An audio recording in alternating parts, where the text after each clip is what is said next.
was placed on the list of state sponsors of terrorism in 1982. Is another terrorist. It's involved. I think that's very There is no doubt that Cuba has sponsored terrorist activity in the past. That is not arguable or debatable. It's fact.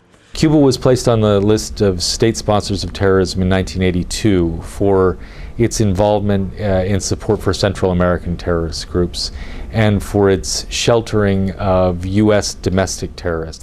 As has often been said, one man's freedom fighter is another's terrorist. And I think that's most clearly pointed up in the case of Central America, where the United States said that the FMLN guerrillas in El Salvador were terrorists. On the other hand, the Contras, we were funding the Contras and arming them, and they were trying to overthrow an established government. Look, Cuba is not a terrorist state. In fact, in early 1982, the Cubans suspended shipment of all military equipment to Central America, including to Nicaragua.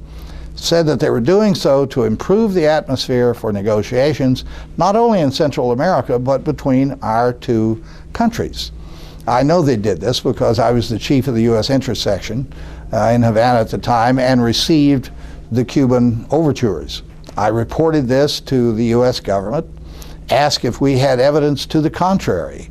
The response I got back was, no, we didn't have any evidence to the contrary, but it didn't make any difference anyway because we were not interested in negotiations in Central America, not at that point at least, and we certainly weren't interested in negotiations with the Cubans. The U.S. government at this point, and we have looked into this here at the Center for International Policy, we have looked into this exhaustively. The U.S. government has not a shred of evidence that Cuba is a terrorist state, that it is involved in terrorist activities at all. The various things that the Bush administration has mentioned have turned out to be absurd, phony. For example, they keep talking about Basque terrorists being harbored. Cuba is harboring Basque terrorists. There are some Basque in Cuba. Most of them came some years back as a result of an agreement with the Gonzales government, the socialist government of Spain, asking the Cubans to take them. And Cuba did. Now, some Basque have come subsequently, but the Spanish government has not asked for the extradition of a single Basque. They're not being harbored. They're living in Cuba. They're not involved in terrorist activities. I think the Spanish would rather have them there than back in Spain. Various other charges turn out to be equally absurd. The United States was making some noise about Chilean terrorists being harbored in Cuba, but it turned out that Chile had sent a delegation of senators up to talk and investigate the whole matter, came back completely satisfied. The reports were false. State Department continued to report them nonetheless.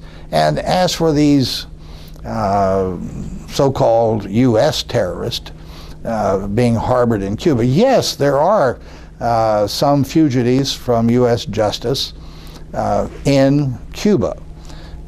Just as there are some terrorists, such as Orlando Bosch, living openly in the United States, the Cubans would very much like to get their hands on.